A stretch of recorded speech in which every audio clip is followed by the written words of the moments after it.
Hello, this is Camille, your Filipino homemaker in Minnesota. Tara, samahan nyo kaming mag-road trip ngayong 4th of July. 4:30 a.m., nag-load na kami ng gamit sa sasakyan. Bale almost 7 hours yung biyahe papunta sa first destination namin. Pero dahil may ilang stopover, inabot rin kami ng almost 8 hours. Nag-stopover muna kami dito sa Quick Trip. Nihintay ko si Pat. Bumili kasi ako ng yelo para may mailagay kami dun sa cooler. May mga dala kasi kaming frozen goods. Empanada, longganisa, tapos yung binake ko kagabi na braso. First time ko ring mamimit yung owner ng bahay na tutuluyan namin today. Excited ako to meet new friends. At dito nga ay nakarating na kami sa Naperville. After mag-unload ng mga gamit, dumiretso naman kami sa Riverwalk. At eto nga, nag-hi sa vlog ang mga amiga. Hi,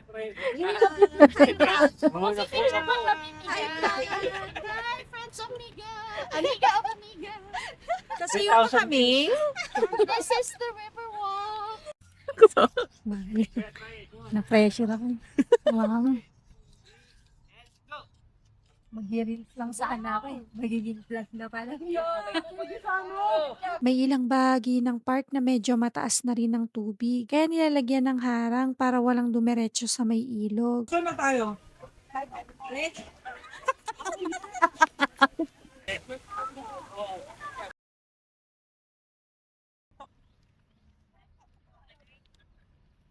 Ay mo, this is kami! Sabi mo, this is pa! Nay, kunwari ikaw si Lance, ano sasabihin mo?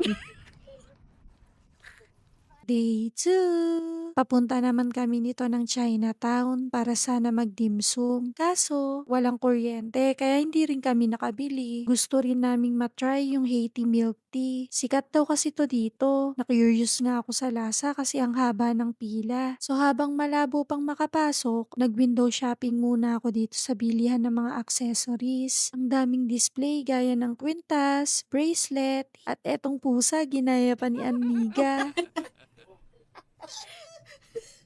Medyo mahaba pa rin ang pila kaya inikot ko muna yung isang block dito sa Chinatown. Nung 2024, hindi ito yung napuntahan namin kaya nagulat ako nung dito kami dinala. Sabi ko, hindi ito yung Chinatown na alam namin. At eto na, finally, nakapasok at nakabili na kami. Totoo ang chismis, masarap nga.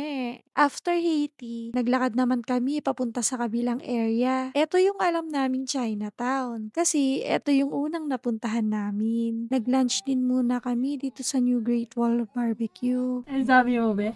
Legit na judge tayo. Kita ko yung... Dalawa lang kasi kami. Eh, yung in-order namin na, ano ba yun? Apat na Na shoes. shumay. Ang in-order namin na shumay, apat. Dalawa lang kami. Sabi niya, 4. Mag-explain naman ako. So, dalawa lang kasi kami. So, yung parking namin para maging $3 lang siya instead of more than $10. Kailangan namin order ng $50. So, yung order namin plus yung order ng ibang kasama dinagdag sa akin natin para more than $50. Yeah. Kaya nagta kasi dalawa lang kami pero apat na.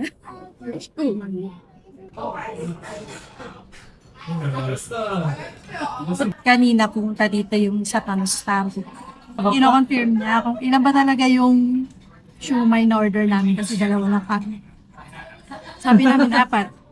Sure daw ba kami? 16 pieces yun kasi isang order, apat na piraso. Sabi, sure kami. Busog na busog ako. So after dito, babiyahe naman kami papuntang Six Flags. So mag-rides naman tayo. Then mamayang gabi, may fireworks. Thank you.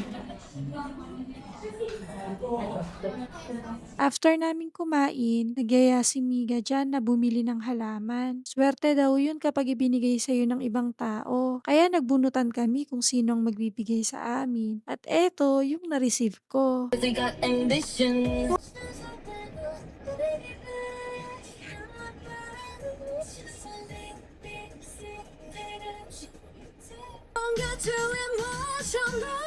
Ito kan, kasama ito dun sa ano, no? Dun sa binibili niyong season pass.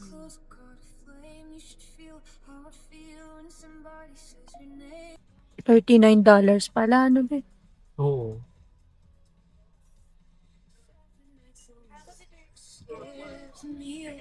Thank you. First time namin lipat dito. Dati, sa balita or FB ko lang to nakikita. Ang saya. Mahilig kasi kaming pumunta sa theme parks at sumakay ng extreme rides noon pa. Hapon na kami nakarating ng park. Maulan na rin kaya nag-carousel muna kami at ilang indoor rides. Tayo na lang ako. Pambata lang yung ano niya. Huwag na, humawa ka na lang. Depende. Check nila yan. And the operators come around to check. Please pull up on the black seatbelt so they can verify it if it is buckled. There is no switching of animals during the ride, and no riding doubles, backwards, or side saddle. Remain seated at all times unless you're standing. Adjust mo pa. Huwag ka mag-feeling sexy. Kala ko, Ako lang pa rin. Idulo mo na yan. grabe lang po. Wala magkasama. Ay, ito din ang dalawa. Doon lang kaya ako. Ito nga. Please remain Bakit ba ako? and running after the side saddle is not permitted. Get the company account of the boarding collision must remain standing next to them the entire ride.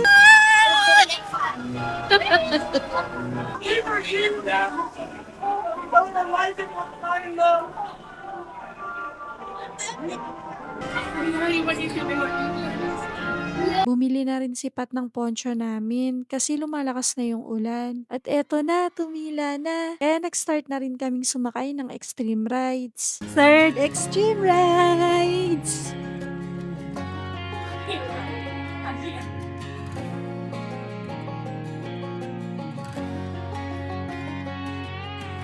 Fourth extreme rides! Where I've been and where I sleep. Fifth extreme rides! Really want 2 turns past that takes a cool sign. Same ball cap, same worn boots. Trying to outrun the thought of you. But it's down and true, don't stop. You can't leave in a town this small. You can change your mind, but not your past. Sixth extreme rides! Name in your phone. You can't leave in a town this small. Anong oras na rin kaya nag-stop na kami sa pagsakay. Nag-decide kami na maghintay na lang ng oras ng drone show at fireworks display. And that's the end of our day 2. It's the start of our chill day 3. Kami na lang dalawa ni Pat nito. May namimiss kasi kaming kainan. Sakto, hindi pa rin ako nakakapag-picture sa Dabin. Tapos, temporarily close naman yung Jollibee branch na along the way pa uwi. Kaya sa downtown na muna kami nagpunta.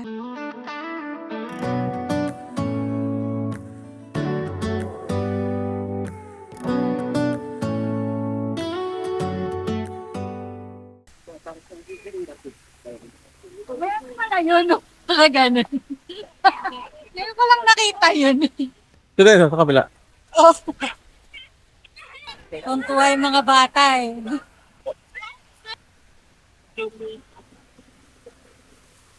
Kailangan na. Ang makaraming nakapila. Hindi na kami magpipicture dito. Video na lang. Maganda kasi magpicture doon. Sa gitna. Tapos yung view. So, ikot na lang kami.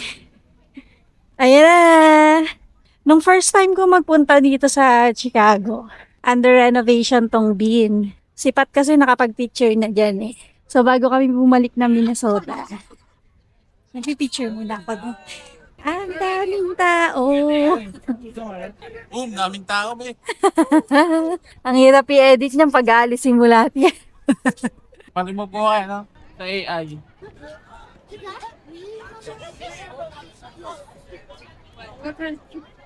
Saan ako? Ayun. Ano? Nakita mo na yung sarili mo?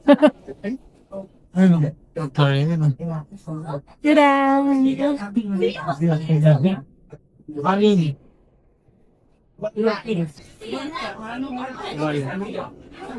Oh, ang galing.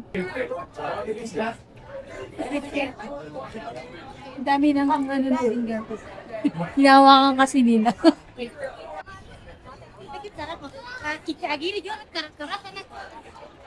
Ano ba ito?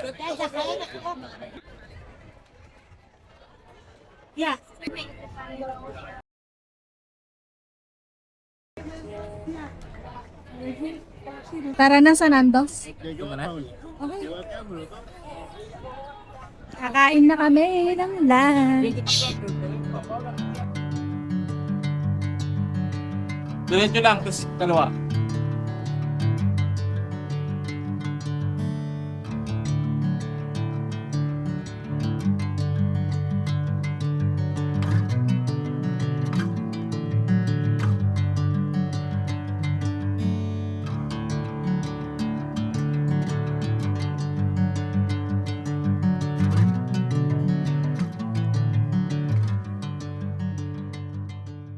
Pauwi na kami pero dadaan muna kami sa Seafood City kasi may pasok na si Pat bukas. Wala na kaming time para makapamili sa Asian store. At eto yung mga nabili ko. Habang si Pat nasa Maxis para umorder ng crispy pata. Gusto raw kasi niyang mag-uwi. Pumila na rin ako dito sa Grill City para bumili ng chicken skin. Ayan na, mag-load na kami sa sasakyan para umuwi. Thank you Lord sa lahat ng blessings, sa masayang marriage, sa mabubuting kaibigan, at pagdala sa amin sa magagandang lugar. Again, this is Camille, your Filipino maker in Minnesota. Bye!